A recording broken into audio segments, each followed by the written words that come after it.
Selanjutnya, kita masuk pada bagian yang kedua dalam topik ini, yaitu faktor-faktor lingkungan yang mempengaruhi pertumbuhan mikroba, baik faktor abiotik dan faktor biotik. Aktivitas mikroba dipengaruhi oleh faktor-faktor lingkungannya. Perubahan lingkungan dapat mengakibatkan perubahan sifat morfologi dan fisiologi dari mikroba. Beberapa kelompok mikroba sangat resisten terhadap perubahan faktor lingkungan.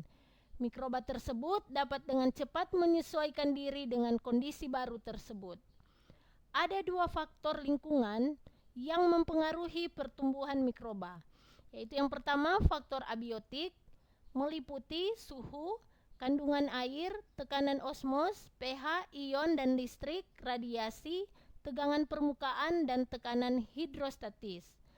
Kemudian faktor yang kedua yaitu biotik, yang terdiri atas interaksi dalam satu dan berbagai macam populasi mikroba berupa netralisme, komensalisme, sinergisme, sintropisme, kompetisi, amensalisme atau antagonisme, parasitisme, dan predasi.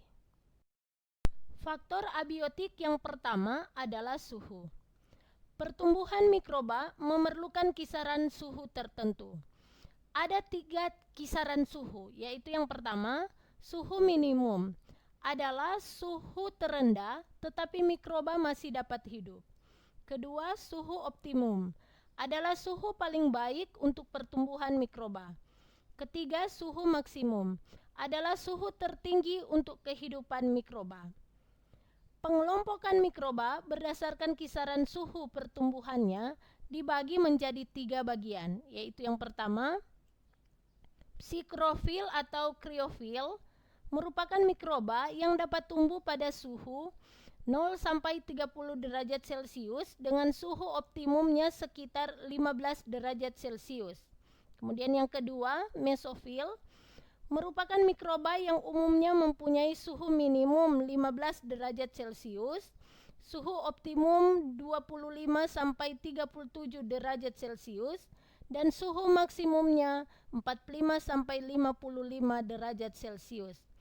Dan yang ketiga yaitu termofil, merupakan mikroba yang mempunyai suhu minimum 40 derajat Celcius, optimum pada suhu 55 sampai 60 derajat Celcius, dan suhu maksimum 75 derajat Celcius. Suhu yang tinggi di atas suhu maksimum dapat mengakibatkan titik kematian termal, yang merupakan suhu yang dapat mematikan spesies mikroba dalam waktu 10 menit pada kondisi tertentu. Dan juga terjadi waktu kematian termal, yang merupakan waktu yang diperlukan untuk membunuh suatu spesies mikroba pada suatu suhu yang tetap. Suhu rendah juga bisa mengakibatkan terjadinya cold shock, yaitu penurunan suhu yang mudah atau pada fase logaritmik. Kemudian juga terjadi pembekuan atau freezing, di mana rusaknya sel dengan adanya kristal es di dalam air intraseluler. Dan juga terjadi liofilisasi, yaitu proses pendinginan di bawah titik beku dalam keadaan vakum secara bertingkat, dan proses pengawetan mikroba karena air protoplasma langsung diuapkan tanpa melalui fase cair atau sublimasi. Faktor abiotik yang kedua adalah kandungan air. Setiap mikroba memerlukan kandungan air bebas tertentu untuk hidupnya. Kandungan air ini diukur dengan parameter AW atau water activity atau kelembapan relatif. Mikroba umumnya dapat tumbuh pada AW 0,998 sampai 0,6. Bakteri umumnya memerlukan AW 0,90 sampai 0,999, tetapi bakteri halofil hanya memerlukan AW 0,7. Selanjutnya, faktor abiotik yang ketiga, tekanan osmos. Tekanan osmos sebenarnya sangat erat hubungannya dengan kandungan air.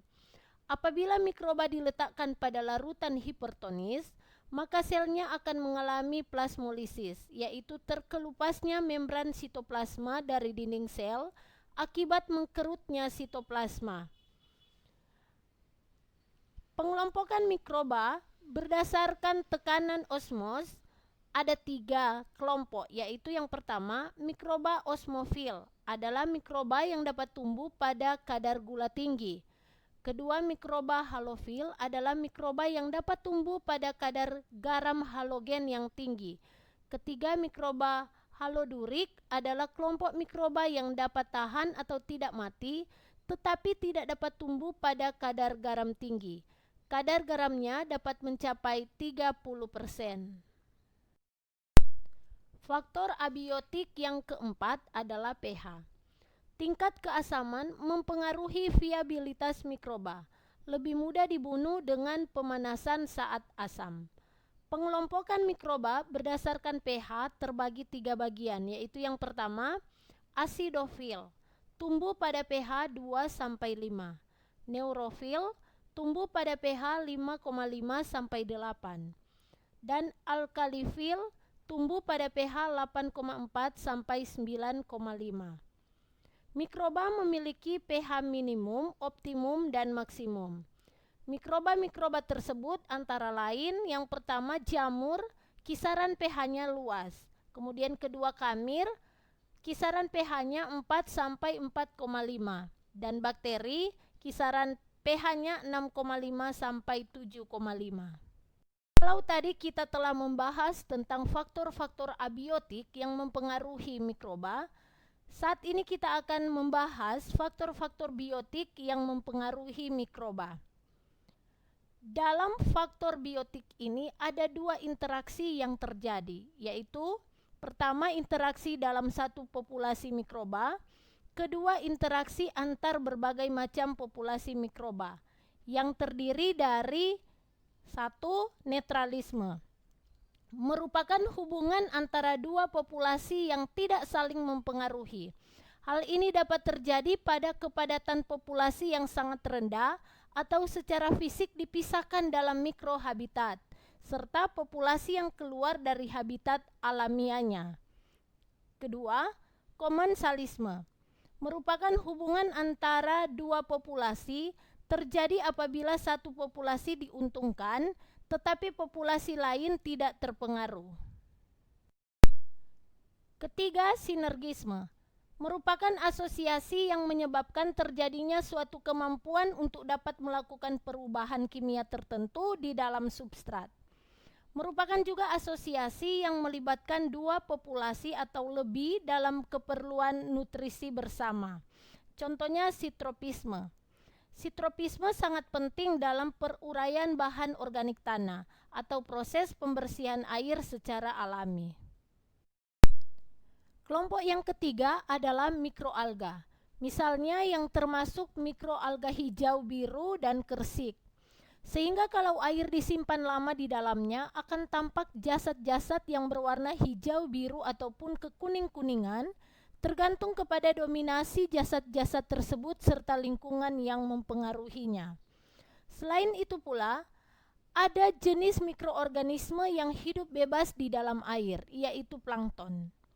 Jenis plankton ini dibagi menjadi 2, yaitu fitoplankton berupa ganggang, jamur dan bakteri, dan zooplankton berupa protozoa, bermacam-macam larva, dan jenis Keenam, amensalisme atau antagonisme, merupakan asosiasi antar spesies mikroba yang menyebabkan salah satu pihak dirugikan, pihak lain diuntungkan atau tidak terpengaruh apapun.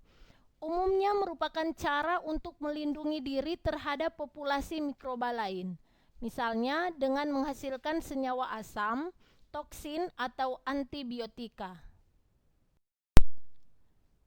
7. Parasitisme, merupakan hubungan antara 2 populasi di mana populasi satu diuntungkan yang bersifat parasit dan populasi lain dirugikan yang bersifat host atau inang. Umumnya parasitisme terjadi karena keperluan nutrisi atau bersifat spesifik. Ukuran parasit biasanya lebih kecil dari inangnya.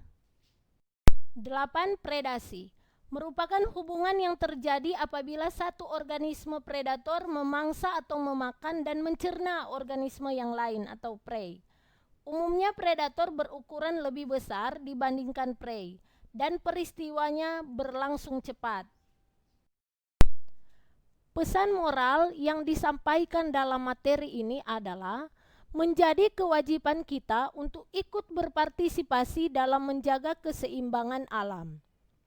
Bila proses ekologi terganggu, maka akan terjadi gangguan keseimbangan di alam.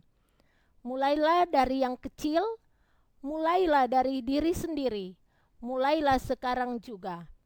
Materi di hari ini telah selesai, kita berjumpa pada pertemuan selanjutnya. Terima kasih, sampai jumpa.